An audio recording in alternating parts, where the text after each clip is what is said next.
আমি যখন আমার এক উস্তাদ এবং মুরব্বী খলিলুর রহমান চিশতির একটা বই পড়তাম, macro structure of the surahs of al Quran, আমি চিন্তা করতাম যে আমাদের বাংলা ভাষায় যদি কেমন সুন্দর করে একটা বই লেখা হতো। আমার উস্তাদ ডক্টর মুসাইদ, উনি মওদুআত সুওয়ারিল কোরআন যখন লিখেছেন, তখন মনে করতো যদি কারোর হাত দিয়ে সুন্দর লেখা আসতো। আমি তো কোরআনের একজন পাঠক, আমি তো ভালো গবেষক নয়। আল্লাহ তাআলা আরশ থেকে কবুল করেছেন আমাদের সম্মানিত ভাই মিজানুর রহমান আজহারিকে, সেই কাজটা বাংলাভাষীদের কাছে তুলে ধরেছেন, এত সুন্দরভাবে তুলে ধরেছেন। আমি চাইতাম যে হারুন ইয়াহিয়ার মতন একজন বই প্রকাশক যদি তার বইগুলোকে বিশ্বকে তাক লাগিয়েছে বইয়ের সৌকর্য দেখিয়ে, এরকম যদি বাংলাদেশ থেকে বের হতো। ডক্টর মিজানুর রহমান আজহারি এবং তার প্রকাশক সত্যায়ন প্রকাশনা সেই কাজটা করিয়ে আমার মনটা আনন্দিত করেছে। লন্ডন বসে আমি তার জন্য এই দোয়াটা করি। কোরআনের কাজ যারা করেছেন সেটা কেউ কোনোভাবে বৃথা যায় না। আব্দুল কাহের জুরজানি দালাইলুল ইজাজ লিখেছেন 471 হিজরিতে। উনি ইন্তেকাল করার পরে 1068 সাল পর্যন্ত এই বইটা অজানিত ছিল, কেউ জানতো না যে এত সুন্দর একটা বই আছে। হাজি খলিফা যখন এই বইটার রিভিউ দিলেন, সেখান থেকে স্টাডি হলো এই বইটার। 500 বছরের বেশি একটা বই অজানিত থাকলো, তারপরে আবার সাইখণ্ড থেকে দেখা গেল যে এই বইটা আবার বেরিয়ে আসলো। এর মানেটা হলো যে কোরআন নিয়ে যারা কাজ করেছে, ইন্নাল্লাহ লা ইউদিউ আজরাল মুহসিনিন। আমি দোয়া করি আমার ছোটো ভাইয়ের জন্য, আল্লাহ তাআলা এটা কবুল করে নিন। এবং আমার সম্মানিত ছোটো ভাই সারজিজ আলম যে দোয়াটা করেছেন এবং আকাঙ্ক্ষা রেখেছেন, বাংলাদেশের প্রত্যেকটা ঘরে আগামী 3 মাসের মধ্যে যেন এই বইটা পৌঁছে যায়, এই দোয়া আমরা করছি ইনশাআল্লাহ। সবাই ভালো থাকুন। আসসালামু আলাইকুম। আলহামদুলিল্লাহ, এক নজরে কোরআন বোঝার যে একটা এই ধরনের আশা করতেছিলাম যে কেউ একটা লিখবে এই ধরনের একটা বই, যেটা অল্পতেই কোরআনের সারমর্মটা যেন আমরা পেয়ে যাই। এবং জেনারেল শিক্ষিত জাজিস আমাদের বলেছেন জেনারেল শিক্ষিতদের জন্য বিশাল একটা খোরাক হোক, সেই কাজ আঞ্জামটা দিয়েছেন আমাদের এই প্রিয় ভাই জনাব ডক্টর মিজানুর রহমান আজহারি।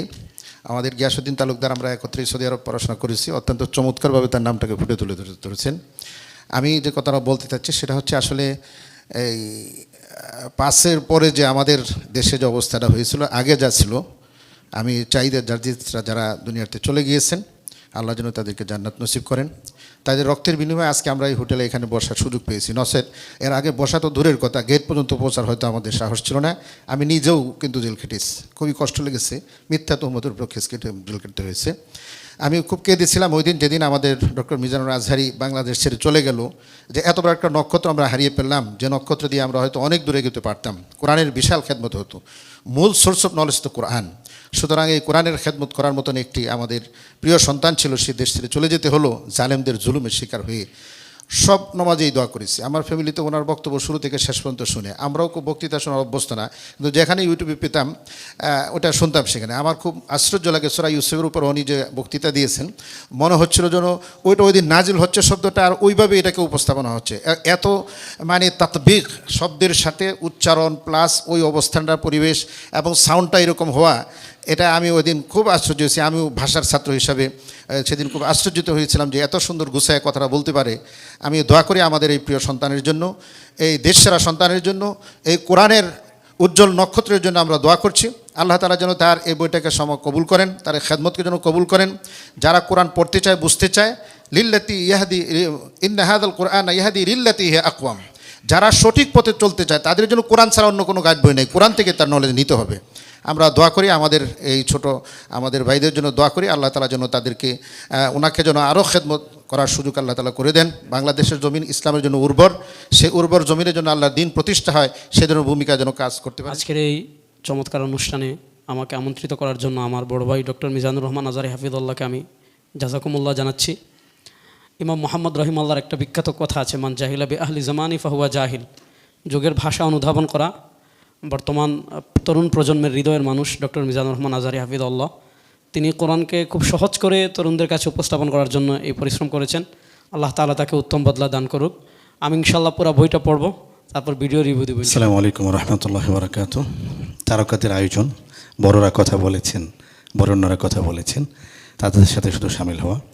বইয়ের যিনি মুসান্নেফ, যিনি লেখক, তিনি একটি চমৎকার কথা বলেছেন যে এই বইটিকে আমি এমনভাবে সাজিয়েছি যাতে করে আলোচকরা এই বই থেকে সবচেয়ে বেশি মুস্তাফিদ হতে পারেন। আমরা এখন দেখি যে বাংলাদেশে প্রচুর মাহফিল, আলহামদুলিল্লাহ, এটা অনেক ভালো দিক, অনেক বক্তা, অনেক জনপ্রিয় বক্তা, অনেক সেলিব্রিটি, কিন্তু সমস্যাটা দাঁড়ায় অনেককে দেখি যে আলোচনার গতিপথ হারিয়ে ফেলেন। উনি শুরু করেন ঢাকা থেকে, উনি রাজশাহী না গিয়ে উনি যেতে থাকেন কী বলে এটাকে, সিলেটের থেকে। আমার কাছে মনে হয়েছে মিজানুর রহমান আজহারী ভাই যে 5 মিনিট তার বই সম্পর্কে বলেছেন, সবার আগে তরুণ বক্তাদের এই বইটা পড়া উচিত। তারা যদি এই বইটা পড়েন তাহলে আমার কাছে মনে হয় যে কারো কারো কথা ফুরিয়ে যায়, সময় ফুরায় না, এই সমস্যাতে থেকে তারা বেরিয়ে আসতে পারবেন। উনি যে 5 মিনিট বইটি সম্পর্কে বলেছেন, আমার কাছে মনে হয়েছে এইখান থেকে মজমুন নিয়ে, বিষয় নিয়ে অন্তত 10টা বয়ান রেডি করা যাবে উনি আজকে যে 5 মিনিট বলেছেন। এই জন্য আমি সকল তরুণ বক্তা ভাইদেরকে বলবো, যারা ভালো জানেন তাদেরকেও, যারা আরও ভালো জানতে চান তাদেরকেও এক নজরে কুরআন, এটি অত্যন্ত চমৎকার একটি বই এবং অসাধারণ এই কাজটি করার জন্য আমাদের শ্রদ্ধেয় প্রিয় বড় ভাই, মুসলিম উম্মার ঐক্যের জন্য যারা বিশ্বব্যাপী কাজ করছেন এবং বাংলাদেশে যিনি আমাদের ঐক্যের প্রতীক হয়ে উঠছেন, শায়েখ মাওলানা ডক্টর মিজানুর রহমান আজহারীকে অনেক মোবারকবাদ। আজকের আয়োজনে আমাকে যুক্ত করার জন্য জাযাকুমুল্লাহ খাইর। আসসালামু আলাইকুম ওয়া রাহমাতুল্লাহ।